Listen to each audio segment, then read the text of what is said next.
तो हमारे पास ये है मैकबुक एयर M4 जो लेटेस्ट लॉन्च हुआ है। जय हिंद दोस्तों, क्या हाल है। काफी हाइप है इसकी और काफी सारे लोगों ने इसके बारे में जानना चाहते थे भाई, तो इसको हमने अच्छे से टेस्ट किया। इनफैक्ट जब मैंने ये मैक M4 मिनी इसका वीडियो दिया था आप लोगों को, काफी पसंद आया था। और वैसे इस वीडियो में थोड़ा सा मैं मैक मिनी, क्योंकि इसके अंदर भी M4 है और ये मैकबुक M4 एयर जो है उसके साथ ये मैकबुक मेरे पास 4 साल पुराना M1 Pro ये भी है। हालांकि ये प्रो वाला है, इसके अंदर एयर सीरीज में फैन वगैरह नहीं होता ना, इसके अंदर फैन भी था। अभी भी बढ़िया चल रहा है। लास्ट ईयर मैंने इसको हर्षित को दे दिया था। हर्षित विंडोज यूजर है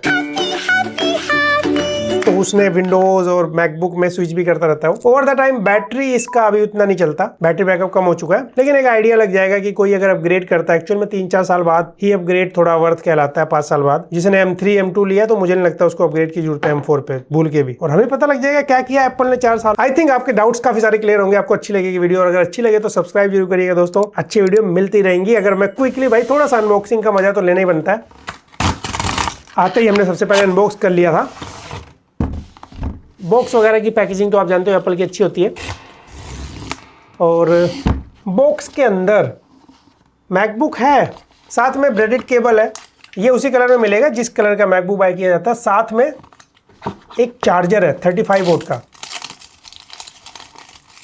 और केबल लाइटनिंग टू मैगसेफ बोलते हैं लोग, वो मैग्नेटिक पिन के साथ अटैच हो जाता है किसी भी डायरेक्शन से। वैसे 70 वोल्ट की चार्जिंग को भी सपोर्ट करता है, अभी उस पर बात करते हैं। खैर वैसे ये जो मैकबुक है हमारे पास, ये आप देख सकते हैं फर्स्ट लुक कुछ ऐसा दिखता है। हमारे पास जो कलर है ये है मिडनाइट, 3-4 कलर में आता है ये। तो ये मिडनाइट वाला कलर मुझे तो काफी अच्छा लगा, लेकिन ये थोड़ा ब्लैक भी दिखता है, थोड़ा डार्क ब्लू टोन भी दिखता है इसके अंदर इन रियल लाइफ। और उंगलियां इसके ऊपर क्या ही छपती हैं। और एक और चीज इस कलर के बारे में बताना चाहूंगा, अगर आप लेना चाहते हैं, जो लोग थोड़ा रफ एंड टफ यूज करते हैं, ये देखिए यहाँ पे हल्का सा लगा था तो कलर उतर गया इसका। ये अगर आप दूसरे कलर के साथ जाएंगे, लाइट कलर जो है, उनके साथ ऐसा नहीं होगा। तो ये कलर दिखने में अच्छा लगता है, थोड़ा सा बस वही क्लीन करना पड़ता है। बार बार क्लीन नहीं करेंगे तो एक लेवल तक ही गंदा होगा। हर चीज का एक लेवल होता है ना, जैसे इसको अब नहीं करते हम लोग, तो ये अब ऐसा दिखता है, इससे ज्यादा गंदा नहीं होगा। 5 चीजों को मैं लंबा नहीं खींचूंगा, बाकी इंपॉर्टेंट चीजों बात करेंगे। सबसे पहले बिल्ड क्वालिटी 1 नंबर है, मेटल बिल्ड है, स्टैंडर्ड मिनिमल सा डिजाइन एप्पल का वही आता है यहाँ पे। और हाँ, इसका वेट है 1.24 kg, तो लाइट वेट है। सेकंड, ट्रैक पैड क्वालिटी अच्छा होता है, इस पर जेस्चर सपोर्ट या फिर एक हैप्टिक वगैरह का एक्सपीरियंस मिल जाता है, स्मूथ रहता है एक्सपीरियंस। और इसी के साथ जो कीपैड है, इसमें LED बैकलिट कीपैड आता है और अच्छे क्वालिटी का टाइपिंग एक्सपीरियंस है।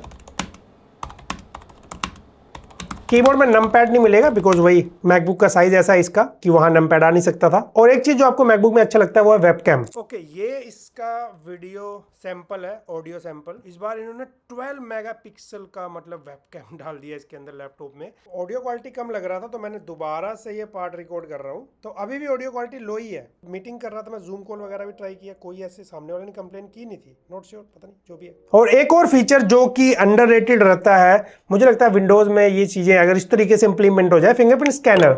अब आप कहोगे तो विंडोज में मिलता है, यहाँ भी वही है, वहां भी वही है, बात वो नहीं है। विंडोज तो आपका अनलॉक करने काम आता है, पासवर्ड मैनेजर वगैरह बना सकते हैं यहाँ पे क्रोम में, लेकिन यहाँ जो मैकबुक में है, ये अनलॉक लॉक के साथ साथ इनका खुद का पासवर्ड मैनेजर है ना। और अगर आप सफारी यूज करते हैं, वेबसाइट वगैरह पे आपका बैंक ID पासवर्ड जो भी है सब सिंक हो जाता है। पूरा इकोसिस्टम का पार्ट है इनके। और बहुत लोग सफारी से नफरत करते हैं तो क्रोम में भी आप एक्स्ट्रा बेसिकली एक्सटेंशन है iCloud पासवर्ड करके, वो इंस्टॉल कर लीजिए, तो वो क्रोम में भी काम करने लग जाता है। थोड़ा अलग तरीके से काम करेगा और करेगा। तो ये सारी चीजें। बाकी अगर पोर्ट्स की बात करें तो देख ही सकते हो आप, एक साइड यहाँ पे हेडफोन के लिए है, दूसरी साइड यहाँ पे एक चार्जर के लिए पिन है, साथ में 2 Type-C थंडरबोल्ट 4 फास्ट वाले। और अगर डिस्प्ले आउटपुट की बात करें, जैसे ये 4K 100 हर्ट्ज तक सपोर्ट कर सकता है मैक्सिमम, तो मैक्सिमम शो कर रहा है। इनफैक्ट यहाँ पे आप देख सकते हो, यहाँ पे आप 2 डिस्प्ले आउटपुट भी ले सकते हैं, क्योंकि ये Type-C के थ्रू DP 1.4 तक सपोर्ट करता है। इसमें मल्टीपल आउटपुट आप ले सकते हैं अलग अलग रेजोल्यूशन पे। सेम टाइम अगर डिस्प्ले की बात करें तो ये है 13.6 इंच की डिस्प्ले। ऑन पेपर तो यहाँ पे 500 निट्स ही है, बट मैं अपने मैकबुक प्रो से M1 वाले बेसिकली कंपेयर कर रहा था इस M4 एयर को, तो मुझे थोड़ा सा डिस्प्ले इंप्रूव्ड लगा, फील होता है। ग्लोसी डिस्प्ले है ये भी।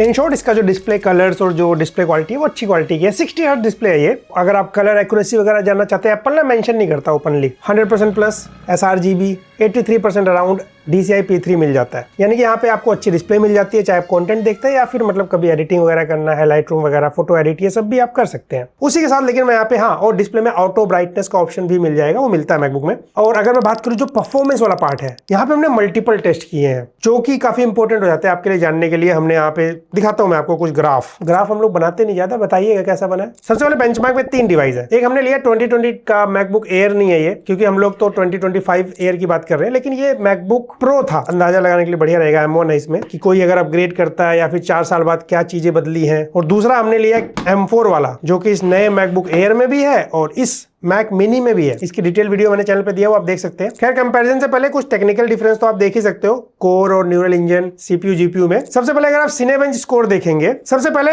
M1 के कंपैरिजन में, चाहे हमारा मैकबुक मिनी M4 हो चाहे मैकबुक एयर M4 हो, दोनों में बेटर आ रहा सिंगल कोर स्कोर। और मल्टी कोर स्कोर अगर आप देखेंगे वो भी बेटर है। हालांकि जब हमने गीकबेंच चेक किया, गीकबेंच में single core multi core similar ही है। हमने 2 टेस्ट किया है, एक तो OpenCL और साथ में मेटल वाला प्रॉपर मैकबुक के लिए होता है, तो यहाँ पे M4 बेटर है। बाकी हमने गीकबेंच AI भी टेस्ट किया था, तो CPU स्कोर हो चाहे GPU स्कोर हो चाहे न्यूरल इंजन स्कोर हो, ये बेटर है हमारे पास M4 का M1 से। इनफैक्ट ओवरऑल परफॉर्मेंस के लिए नोवा बेंच हमने रन किया, यहां पर भी आप देख सकते हो M4 बेटर है, डेफिनेटली एक बड़ा जंप है। देखिए सही मामलों में तो M4 का कंपैरिजन M3 से होना चाहिए था, बट हमारे पास M3 है नहीं और हमने अपग्रेड भी नहीं किया। तो अगर जो लोग M3 लेंगे वो M4 लेने का कोई वैसे सेंस भी नहीं बनता। बट इन केस जो पहली बार लेने जा रहा है या जिसने M1 लिया था, लॉन्ग टाइम में ही अपग्रेड किया जाता है, तभी पैसा वसूल हुआ, तो थोड़ा सा आपको आइडिया लग जाएगा। ओवरऑल जब हमने सारे टेस्ट किए, CPU GPU गीकबेंच स्कोर सब कुछ मिला के 52% जंप आता है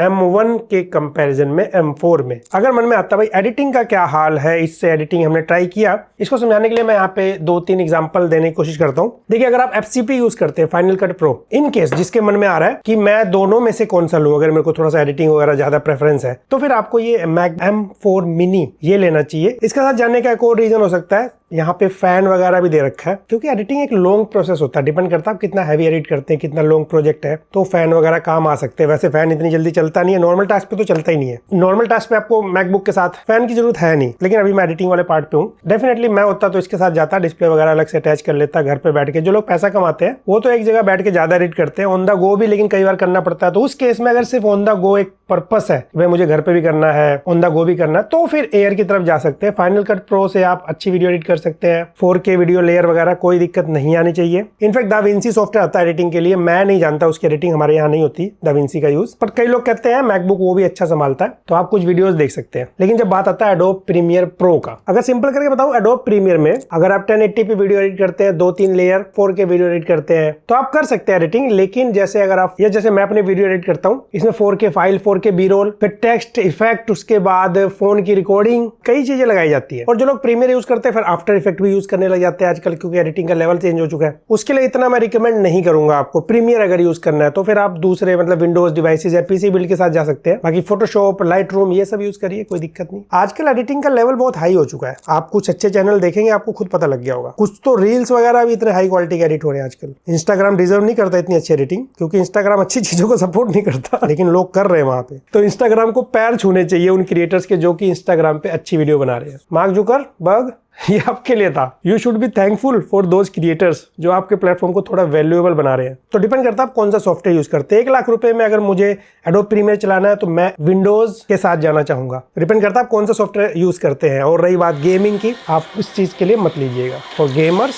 विंडोज लैपटॉप और PC बिल्ड जो भी आपको पसंद हो। लेकिन इसके अलावा अगर आपको FCP एडिटिंग करनी है, कोडिंग करनी है स्पेशली, क्योंकि जो मैक OS है ना वो लिनक्स बेस्ड होता है, तो कोडिंग के लिए काफी अच्छी मशीन है ये। पढ़ाई लिखाई करनी है, ब्राउजिंग करनी है, डे टू डे लाइफ के सारे काम करने हैं, ऑफिशियल यूज है, लॉन्ग टाइम के लिए बाय करना है। मैकबुक का फायदा यही है, कुछ खराब हुआ तो खर्चा बहुत आता है, लेकिन जल्दी खराब नहीं होता। खराब ऐसा नहीं कि विंडोज लैपटॉप हो जाते हैं, जैसे मेरे पास M1 Pro भी है ना, वो लॉन्ग टाइम तक काफी कंसिस्टेंट भी रहता है परफॉर्मेंस में, ऐसा मेरा अनुभव है। विंडोज में थोड़ा थोड़ा थकता रहता है, थोड़ी थोड़ी फिर सिस्टम करना पड़ता है, सही हो जाता है लेकिन उसके अलावा जो मैंने बाकी चीजें बताई सब काफी अच्छा देता है। मतलब ये एप्पल का ऐसा प्रोडक्ट है जो वैल्यू फॉर मनी है अपने आप में, लॉन्ग टर्म के लिए जो इतना पैसा लगाना चाहते हैं आपको मजा आ जाएगा। बस वही है मैक OS थोड़ा सा, जिसको पहली बार इन्वेस्ट करने जा रहे हैं कुछ वीडियोस देख लीजिएगा, इसका लर्निंग कर्व बहुत अलग है। और हाँ, अगर कोई स्पेशल सॉफ्टवेयर आपके ऐसा काम का है, अब मैं हर सॉफ्टवेयर टेस्ट नहीं कर सकता ना, कि जो विंडोज में आप ऑलरेडी एक्सपीरियंस करते आए हैं या विंडोज में है, वो आप गूगल कर लीजिए, आपको पता लग जाएगा कि ये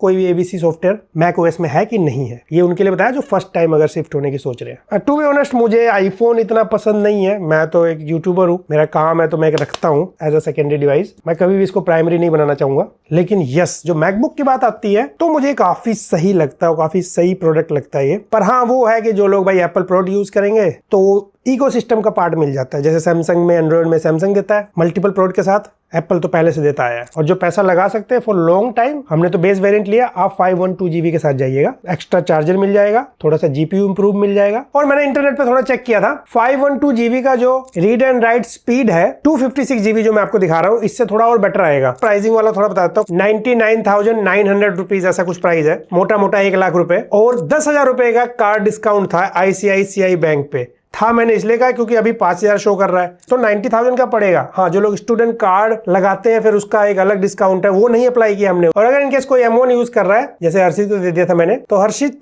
बताइए आपको क्या फर्क फील हुआ? देखो गाइस, पर्चा है मेरे पास, भैया ने बोला तो मैंने नोट डाउन किया ऐसा। कीबोर्ड के बटन जो है थोड़े सॉफ्टर लगते हैं और मुझे टाइपिंग एक्सपीरियंस ओवरऑल बेटर लगा। वेट कम है और दूसरा साइड्स थोड़े कर्व है, उसके अंदर आप देखो तो हार्ड्स कट है। जब लेके चलते हैं ना मैकबुक तो लिए घूमते हैं ना इधर उधर रूम से इधर रूम में, जीटी पे कुछ बताना है उधर बताना है, तो वो ऐसा फील होता है कि वो थोड़ा सा कंफर्टेबल है टू होल्ड। इशूज की बात करें M1 में तो कुछ भी नहीं था, बस थोड़ा बहुत जैसे कभी बैटरी हीट होने लग जाती है क्योंकि बहुत पुराना हो चुका है, कभी ज्यादा ओवर हीट होने लगता है, रिस्टार्ट कर दो तो फिक्स हो जाता था। एक बार तो हीट होता ही रहा था, फिर एक अपडेट आया तो उसमें फिक्स हो गया था। छोटे छोटे इशूज थे, कोई मेजर नहीं था। परफॉर्मेंस में मुझे M4 काफी बेटर लगा।